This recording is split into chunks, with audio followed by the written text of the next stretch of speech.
The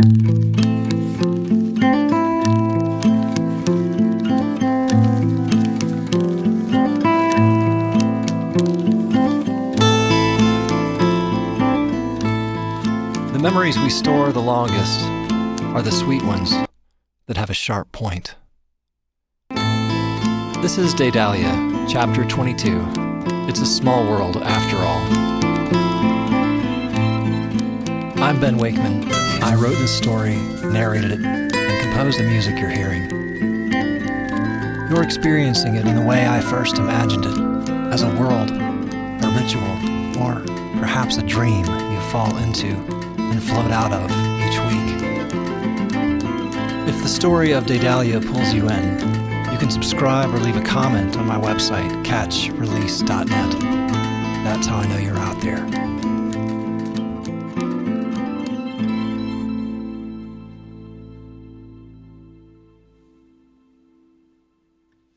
Previously, in her journals, Kelly described the aftermath of Marabelle's abduction as sleepless isolation, guilt, and rage, while Lefty grew cold and distrustful after learning Kelly had been messaging Barkowski online. Marabelle's trauma surfaced in small ways, and Kelly began to fear both her work and her own capacity for harm, swearing she would stop being Daedalia and try to become a real mother. Now, on with the story. The trip to visit my grandparents in North Carolina, after everything I had been through, felt enchanted. Sitting on their back porch, I saw fireflies for the first time and heard cicadas.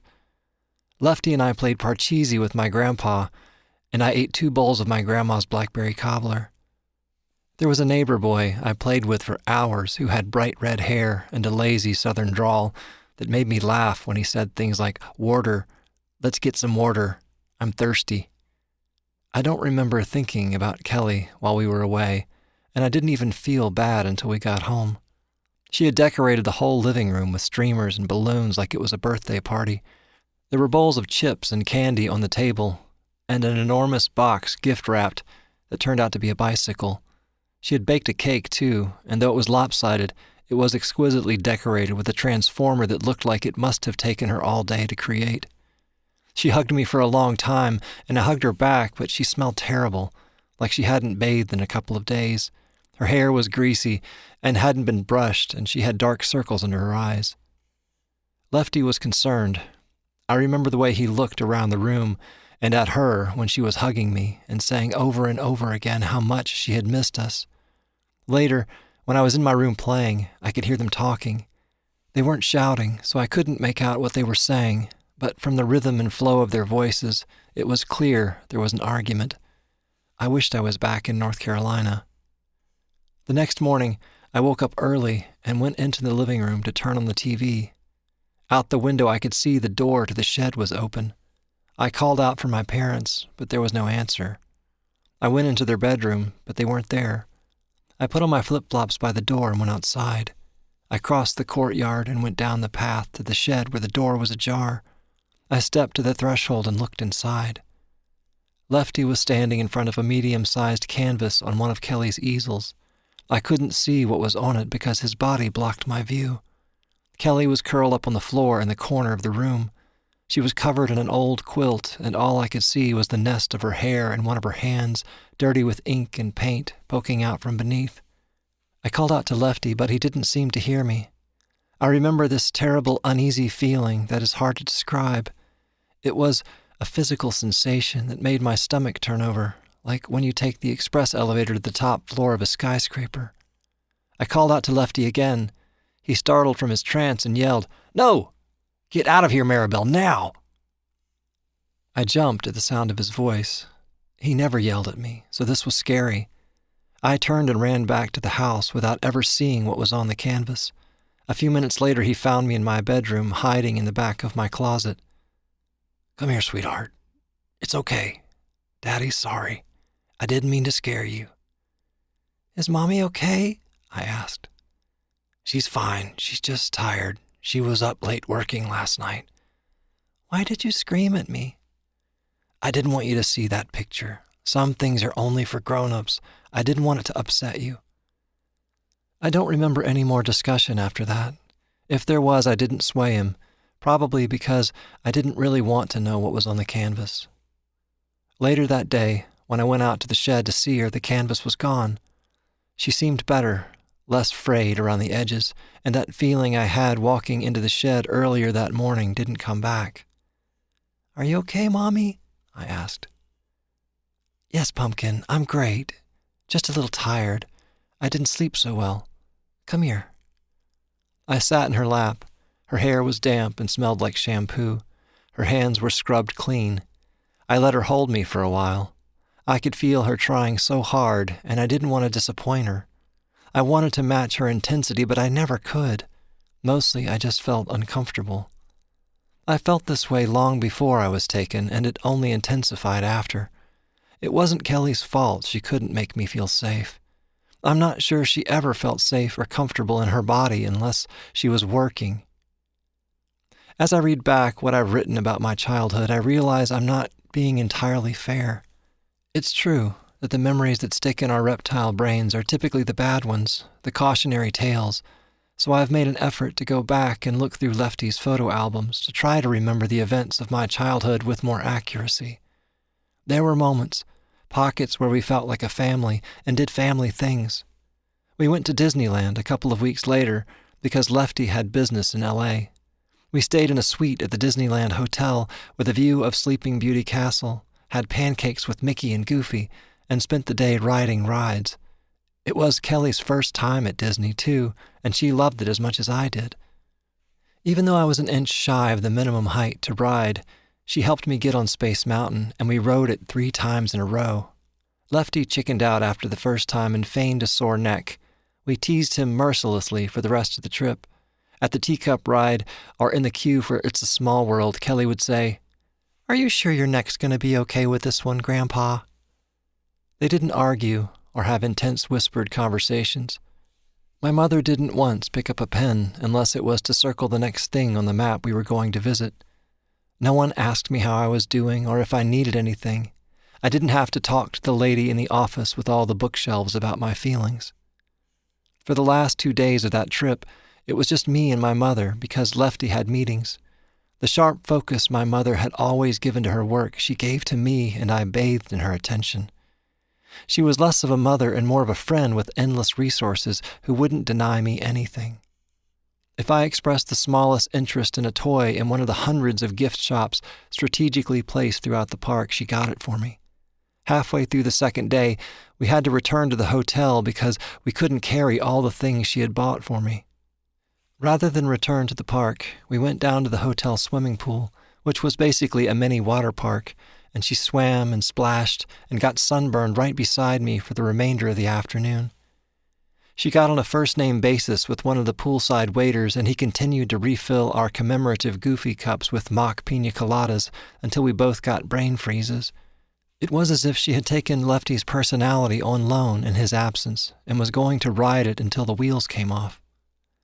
I remember we held hands everywhere we walked, and if we were waiting in line somewhere, her hands were on my shoulders or cradling my face, her lips pressed to the top of my head. I don't remember ever flinching or pushing her away. I soaked up her affection in the way a desert marigold drinks the rain. The memory I've replayed during the worst times of my life, when I felt completely alone and anxious, is one from that evening. It's a mystery why we record some memories in high fidelity, but I believe it has something to do with the degree to which our bodies are affected in these moments. I was so sunburned that my face and shoulders were glowing, radiating heat like embers in a furnace. But the strange thing about being that sunburned is that everything that touches your skin must be interpreted. It's as though the wires of perception for pleasure and pain are intertwined. We stood together in a cold shower, both of us cringing and squealing at the tiny needles of water. Afterwards, we couldn't bear the agony of toweling off, so we lay on the soft white sheets of the enormous bed beneath the ceiling fan to air dry. She slathered gobs of cold aloe vera gel on my shoulders, and the delicate touch of her fingertips raised goosebumps down my back. We ordered room service. To be different, I ordered something exotic called a Monte Cristo, which turned out to be a deep-fried ham and cheese sandwich. She thought it was the most delicious thing she had ever tasted and ordered 2 more. We dipped them in syrup and ate until we were so full we couldn't move. She put what remained back on the silver tray and we left it in the hallway.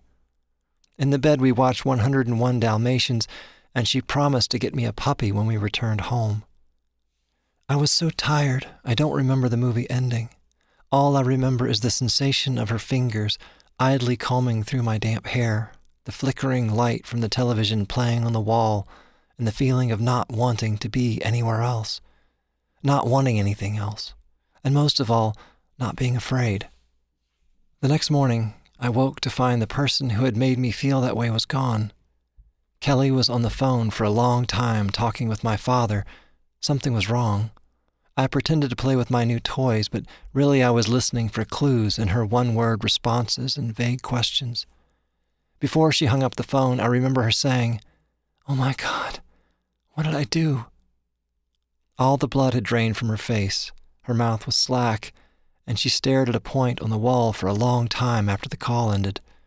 I kept asking her what was wrong, but she didn't respond except to turn on the television and hand me the remote. We didn't go back to the park that day. Instead, we got on an airplane and flew back to Santa Fe. The person who had splashed in the pool with me had vanished as quickly as she had appeared, and I would only ever catch fleeting glimpses of her for what remained of my childhood. In the days that followed, from the snippets of conversation I could make out between her and Lefty, I learned that Fyodor was dead. I never let on that I knew this, nor did I ask any questions about him. The ropes of guilt, sadness, and relief braided into a knot in my gut. I withdrew more and more.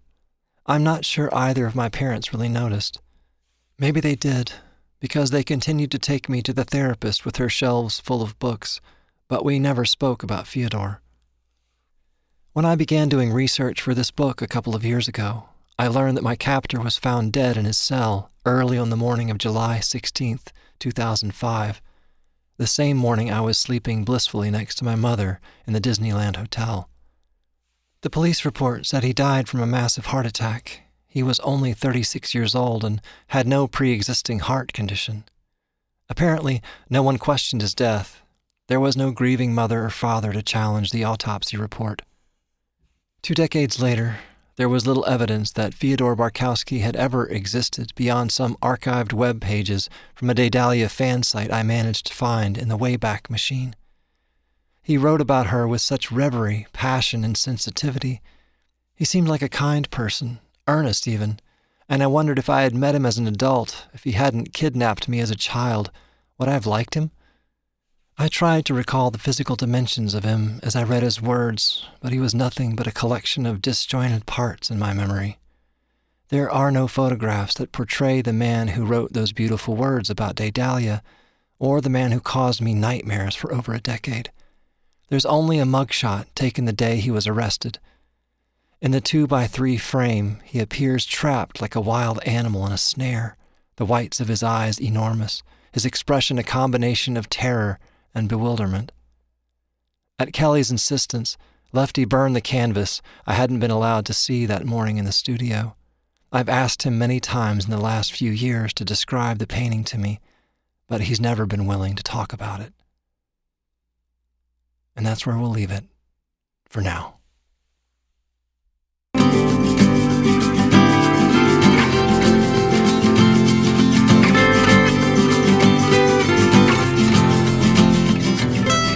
If this chapter stayed with you, I'd love to hear what lingered. Please leave a comment, or share it with someone who likes the long way into a story.